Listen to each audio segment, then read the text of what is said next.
Chapter 1. Well, this is a problem that many journalists are confronted with in this scenario, that you're basically expected to do too much, to churn out too many stories. And of course, there are many ways in which a good journalist is never off duty, but that's not the same as a journalist being tied to their desk having to churn out stories endlessly.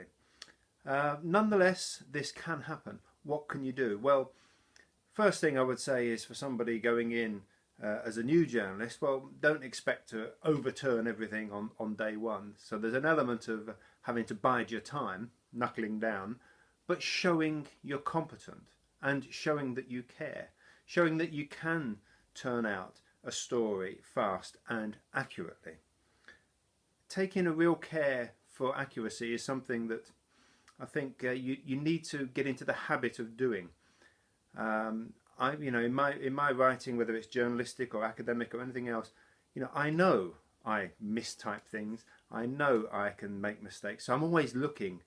You're really looking, double checking, treble checking, quadruple checking, particularly names and dates and telephone numbers and the real details, because it's so easy to make a mistake and it can be so annoying, and it's certainly so annoying to have it pointed out to you afterwards. So almost, as Anna McCain is quoted saying later in this book, almost assume that you have made a mistake and really try and search it out. So show that you care about accuracy, because you can take a pride in your work as a journalist, whether it's the tiny nib about a jumble sale or whether it's a major story about a war or whatever it is.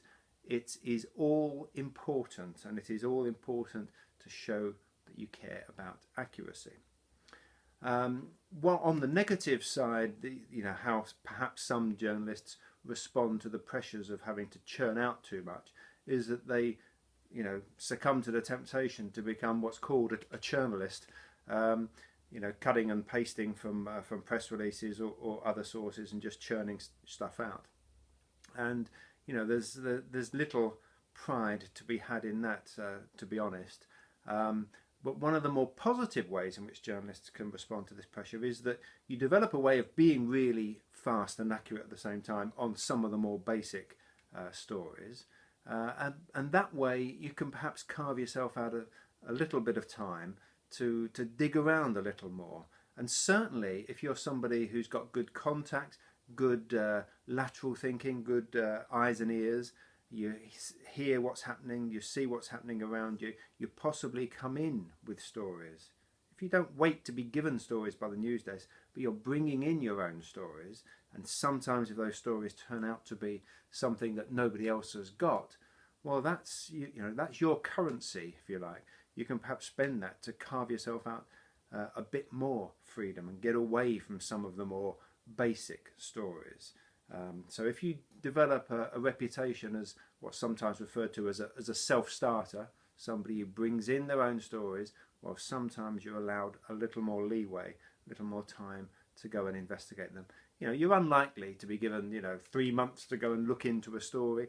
This is the real world we're talking about, but it is possible to carve yourselves out a bit of time if you can do the basics accurately and fast. And remember that accuracy is always number one. Whatever anyone else says, accuracy is number one. And I think the other thing to remember when you're coming under pressures is that you've now joined a community of journalists, if you like, and there is a certain degree of, as I said before, a journalist always being on duty.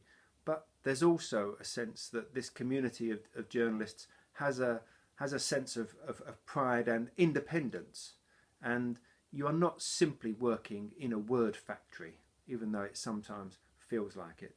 You are doing a job that has social importance and ethical implications, as we'll be seeing in the rest of this book. So hanging on to a bit of a sense of journalistic identity, independence and pride at what you're doing, whether it's the smallest nib or the biggest investigation.